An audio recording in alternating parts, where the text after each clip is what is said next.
কিরে পটাই, সকালবেলা এত সেজে গুজে কোথায় যাচ্ছিস? ইন্টারভিউ আছে, ইন্টারভিউ।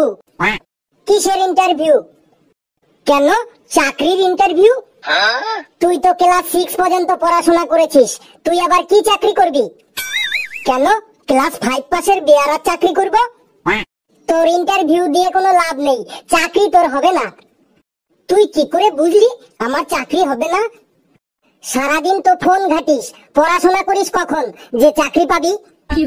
তুই জানিস না এখন ইন্টারনেটের যুগ, এখন তো সবাই ফোন ঘেটেই পড়াশোনা করে। যা দেখ, যা প্রশ্ন ধরবে তুই তার একটারও অ্যান্সার দিতে পারবি না, একদম শিওর। এই আমি তোকে বলে রাখলাম, চাকরি আমি পাবই, আর যদি না পাই তাহলে যে আমাকে ইন্টারভিউ নেবে তার মাথাটা আজ আমি একদম পাগল করে দিয়ে আসবো। দেখিস উল্টো পাল্টা অ্যান্সার দিয়ে চাকরি তো দূরের কথা, আবার মার না খেয়ে আসিস। তোর সাথে বেশি বকবক করে আমার সময় নষ্ট করে কোনো লাভ নেই, আমি যাই, আমার দেরি হয়ে যাচ্ছে। যা যা, মার খাওয়ার জন্য বেস্ট অফ লাক।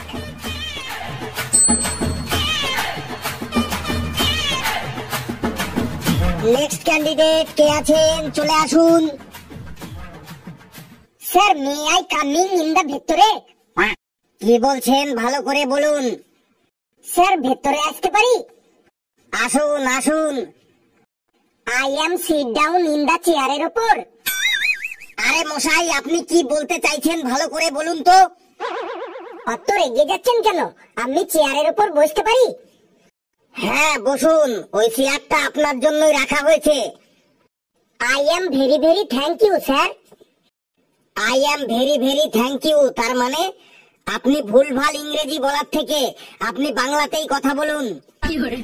জো আজ্ঞা, আপনি যা বলবেন সেটাই হবে। আপনার নাম? আমার নাম তো আপনার ওই ল্যাপটপের মধ্যেই লেখা আছে স্যার। আমি যেটা জিজ্ঞেস করছি তার উত্তর দিন, আপনার নাম কি বলুন। আমার নাম, বাবা ডাকে গজা বলে, মা ডাকে ভজা বলে, দাদু ডাকে পচা বলে, আর ঠাকুমা ডাকে খোঁচা বলে। আরে মশাই, আপনার আসল নাম কি বলুন। নাম আবার কখনো নকল হয় নাকি, সবই তো আমার আসল নাম। কিন্তু আমার এখানে যে লেখা আছে আপনার নাম পটাই কুমার পুরকায়েত। দেখতেই যখন পাচ্ছেন তখন আবার জিজ্ঞাসা করছেন কেন? আপনি এত অভদ্র কেন বলুন তো। জানি না স্যার, আমি ওই আপনার মতো একই কথা মাঝে মাঝে ভাবি, আমি এত অভদ্র হইলাম কি করে। আপনার এই অভদ্র আচরণের জন্য আমি আপনাকে রিজেক্ট করে দিতে পারি, সেটা আপনি জানেন? হ্যাঁ স্যার, সেটাও জানি। তাহলে সব যখন জানেন তখন চুপচাপ ভদ্রভাবে বসুন আর আমার প্রশ্নগুলি ঠিকঠাক উত্তর দিন। ঠিক আছে স্যার, আপনি প্রশ্ন করে যান। বলুন তো, 2 আর 2 এর যোগ করলে কত হবে?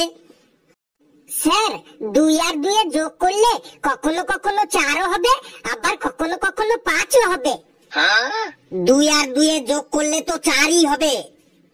না স্যার, কখনো কখনো আবার 5ও হবে। 2 আর 2 এর যোগ করলে 5ও হবে, বলেন কি মশাই, কখন 5 হবে? স্যার, যোগে ভুল করলেই 5 হবে।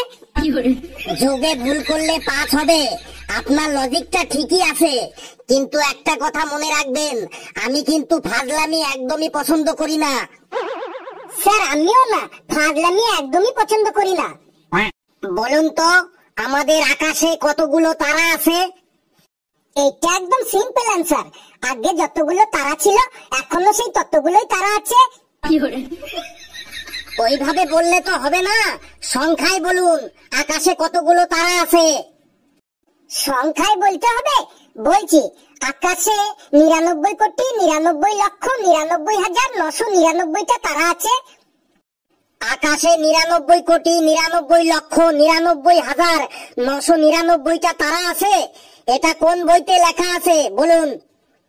স্যার, এটা কোনো বইতে লেখা নেই, এটা আমার প্র্যাকটিক্যাল অভিজ্ঞতা, আমি নিজে গুনে দেখেছি। বিশ্বাস না হয় আপনি একবার গুনে দেখুন। আমি গুনে দেখব? এ ছোকরা তো আমাকে ফাঁসাতে চাইছে। আচ্ছা আচ্ছা পটাই বাবু, পরের প্রশ্নতে যাচ্ছি। হ্যাঁ স্যার, পরের প্রশ্নটাই করুন। বলুন তো, আমাদের দেশে এখন কি নিয়ন্ত্রণ করা উচিত?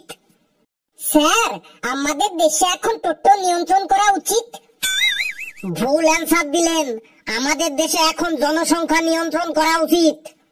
স্যার, আমার মনে হয় আমাদের দেশে এখন জনসংখ্যা থেকে টোটোর সংখ্যা দিন দিন বেড়ে যাচ্ছে। রাস্তায় বেরোলেই সামনে টোটো, পেছনে টোটো, ডাইনে টোটো, বাঁয়ে টোটো, উপরে টোটো, নিচে টোটো, টোটোর সংখ্যা বেড়ে বেড়ে এমন পরিস্থিতি হয়ে যাচ্ছে যে আজকাল কাউকে ডাকলে সে আর একা আসে না, সঙ্গে করে একটা টোটো নিয়ে আসে। দেখুন, আমি কিন্তু একদম ফাজলামি পছন্দ করি না। স্যার, আমিও না, আপনি প্রশ্ন করে যান। বলুন তো, মানুষ একমাত্র কি খেয়ে সারা জীবন বেঁচে থাকতে পারে? স্যার, গালাগাল খেয়ে। দেখুন, আমি কিন্তু একদম ফাজলামি পছন্দ করি না। স্যার, আমিও না। বলুন তো, গরু আমাদের কি দেয়? এই তো একদম সিম্পল অ্যান্সার স্যার, গরু আমাদের গুঁতো দেয়। কি জাতা অ্যান্সার দিচ্ছেন? গরু আমাদের দুধ দেয়। স্যার, সব গরু তো আর দুধ দেয় না, কিন্তু সব গরুতেই গুঁতো দেয়। আবারও বলছি, আমি কিন্তু ফাজলামি একদম পছন্দ করি না। স্যার, আমিও না। বলুন তো, কোন প্রাণীর ঘ্রাণ শক্তি সব থেকে বেশি? স্যার, মেয়ে মানুষের ঘ্রাণ শক্তি সব থেকে বেশি।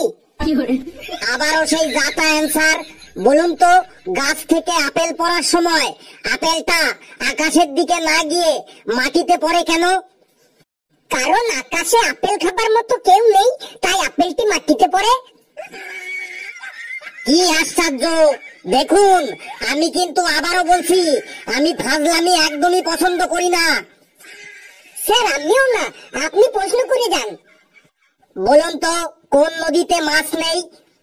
স্যার, যে নদীতে জল নেই সেই নদীতেই মাছ নেই। আপনি কিন্তু আস্তে আস্তে আমাকে গরম করে দিচ্ছেন।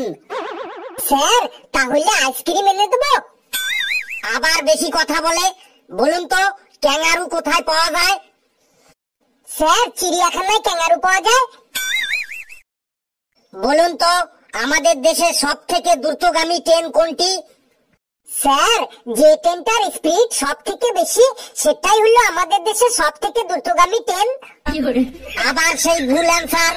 বলুন তো, বিড়ালে মাছের কাঁটা খায় কেন? বিড়ালকে তো কেউ আর মাছ খেতে দেয় না, তাই বাধ্য হয়ে বিড়াল মাছের কাঁটাই খায়। আমি কিন্তু এখন ধৈর্য হারা হয়ে যাচ্ছি। স্যার, এত ধৈর্য হারা হলে চলবে না, আপনি প্রশ্ন করে যান। কন্টিনিউ। এবার আমি লাস্ট প্রশ্ন করছি। এমন একটা কাজ বলুন তো, যেটা করলেও বিপদ আর না করলেও বিপদ। এত সোজা প্রশ্ন? ধরুন স্যার, আপনি শুদ্ধ লুঙ্গি পরে বাজারে গেছেন, আপনি লুঙ্গির ভেতরে কিছুই পরেননি, এমন সময় বিড়ি ধরাতে গিয়ে আপনার লুঙ্গিতে আগুন লেগে গেল, তখন আপনার লুঙ্গি খুললেও বিপদ, কারণ সবাই সবকিছু দেখে ফেলবে। আবার লুঙ্গি না খুললেও বিপদ, কারণ সবকিছু পুড়ে একদম ছারখার হয়ে যাবে। আর আমি সহ্য করতে পারছি না। এই, কে আছিস? ওকে ধর। ওকে আজ আমি চেয়ারের সাথে বেঁধে রাখবো। ওকে আমি আজ চাকরি গুলিয়ে খাইয়ে দেবো ওকে। কে আছিস? তাড়াতাড়ি আয়। ওরে বাবা, পালাই, আমার আর চাকরির দরকার নেই স্যার।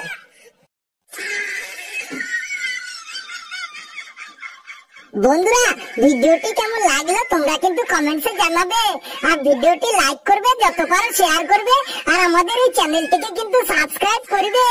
সকলে খুব ভালো থাকবে। আমি এখন পালাই। ধর ওকে, ধর।